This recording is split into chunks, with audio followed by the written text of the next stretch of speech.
Welcome back, everyone, to the final lessons of our Mastering Linux Bash script. And throughout this journey, we explore how to automate, manipulate, and manage Linux system using Bash. For a simple echo command to powerful text processing tools like grep, z, and awk. But before we close this series, I want to leave you with something special, okay?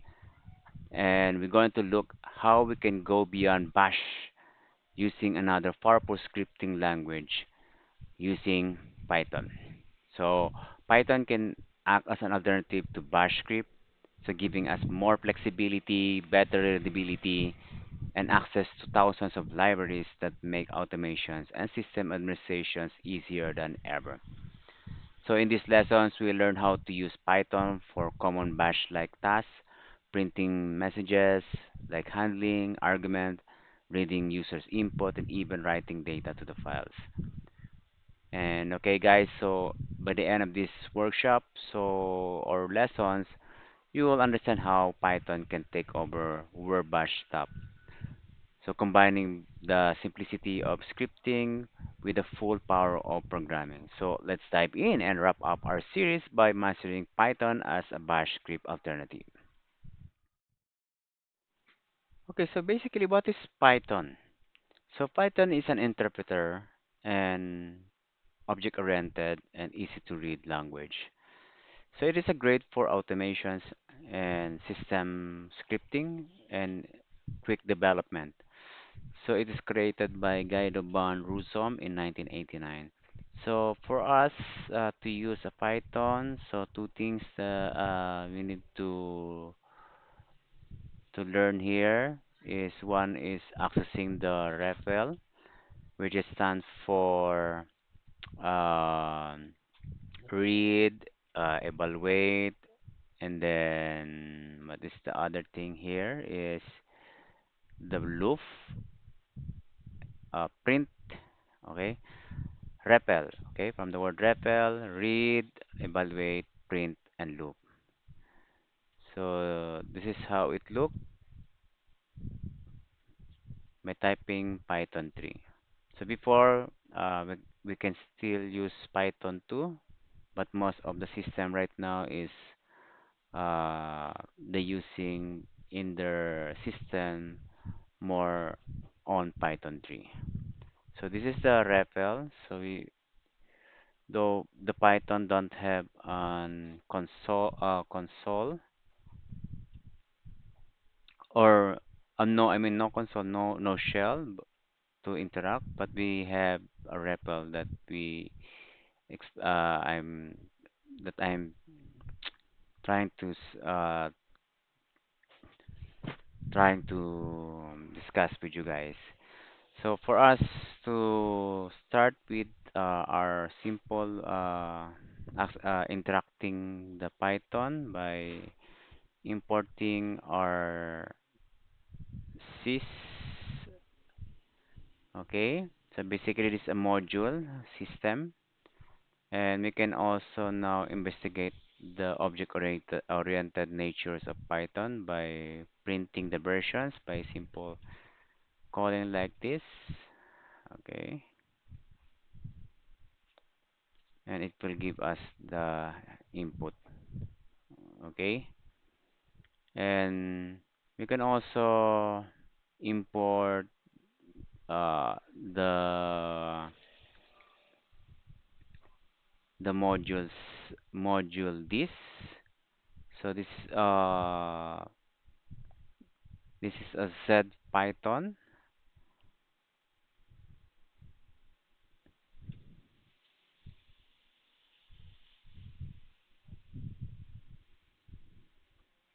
Okay, Z Python by Team Peter. So this is far more than just a Python. So it's actually make up a good rule for all programming languages and a guide for developers. So we can close this REPL that we have accessing right now by controlling D that will work. Okay. So for us to type, to create hello world on the Python, I think I have already hello world Python here. Vi hello.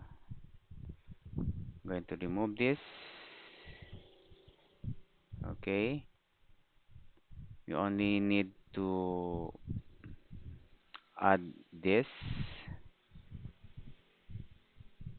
Okay.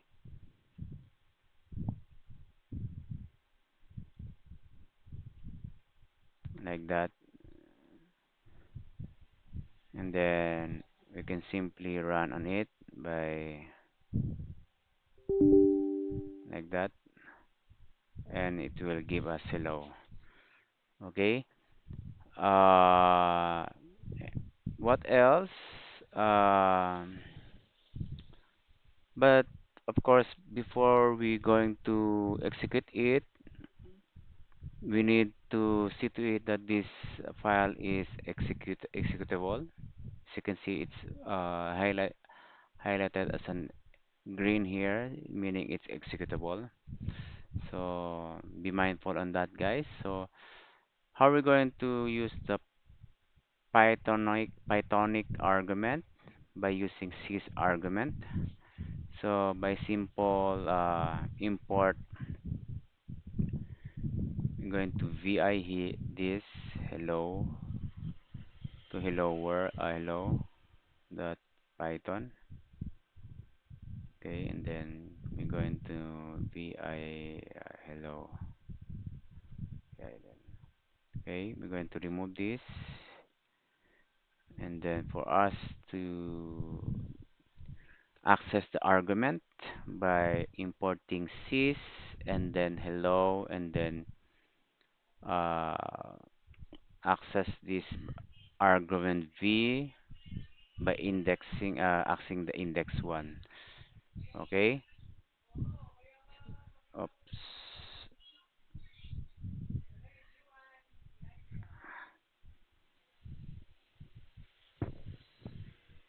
Wait. Okay, so we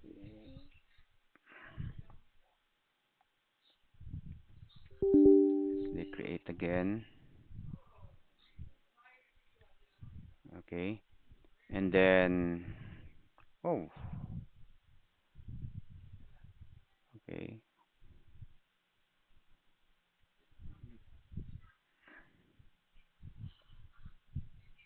So permission denied. Why is that? Because it's not executable. So what we're going to do is change mode, and then executable, hello world,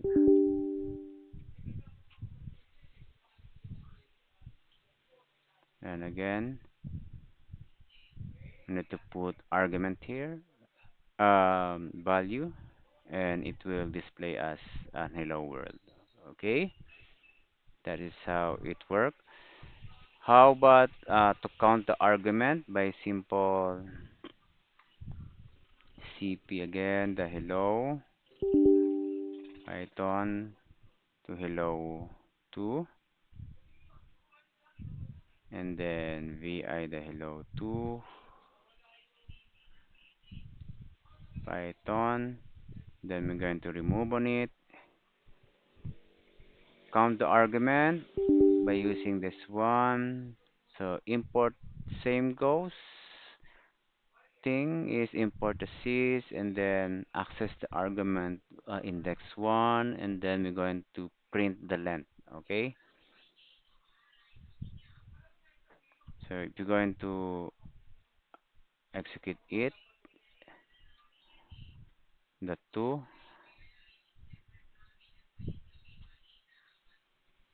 okay, it count to two because we have one two word that we have here.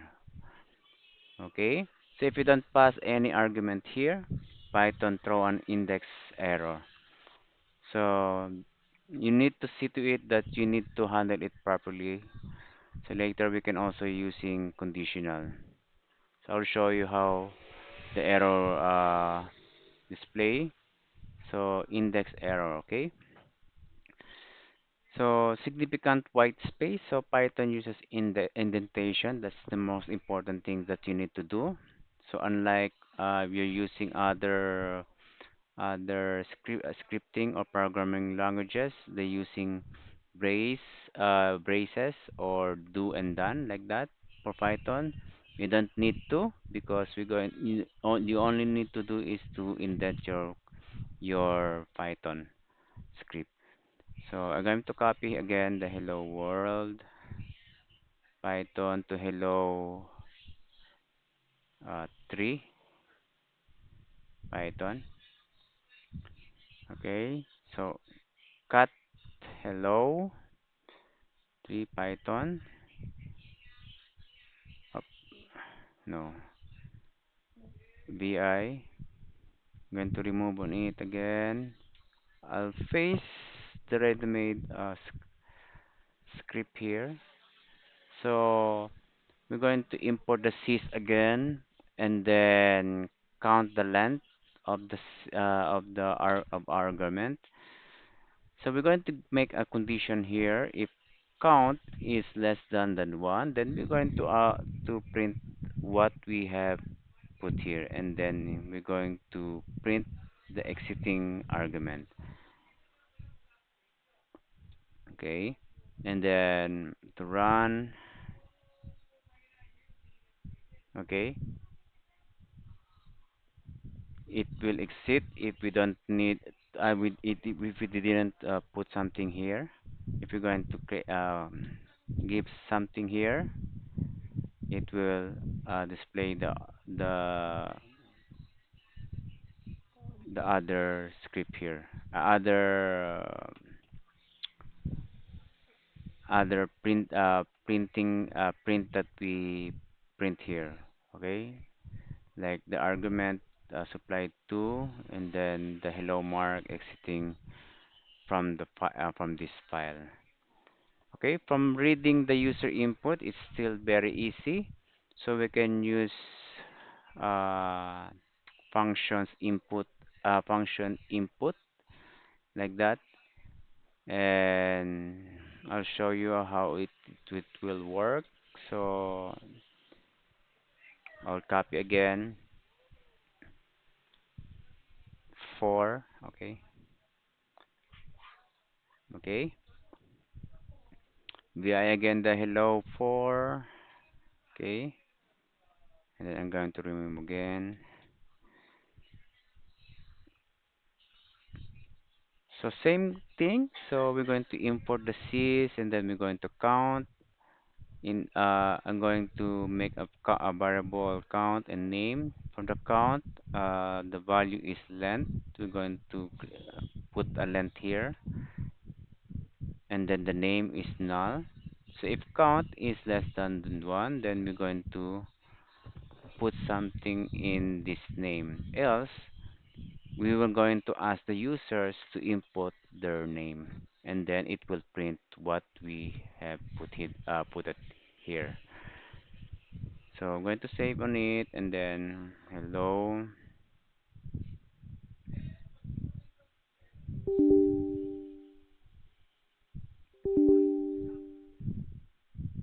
Okay, it will give us hello mark. But if we didn't put it, so enter the name like Tom. Okay, hello Tom. So both ways we can work on Python. Either we're going to do that or put something of an argument here. Okay. So we can also use Python to write to the files. So you can log or save output easily. So I'm going again to create another file. I'm going to copy the hello Python to hello 5 Python, and then vi the hello 5. Okay, I'm going to remove on it. I'm going to copy the ready files. So same goes, we import the Cs and then we're going to count by using the length, how many count that we have in our argument, and then the name uh, will be declared if we're going to ask something as from our users or not. So we're going to use the open function here. So if you're going to open, we're going to write on it and the value of the name here will be displayed here. Then every time we open here for the functions, open functions, we're going to close it with the functions, and then we're going to print it. Okay. So let's save it and let's try again.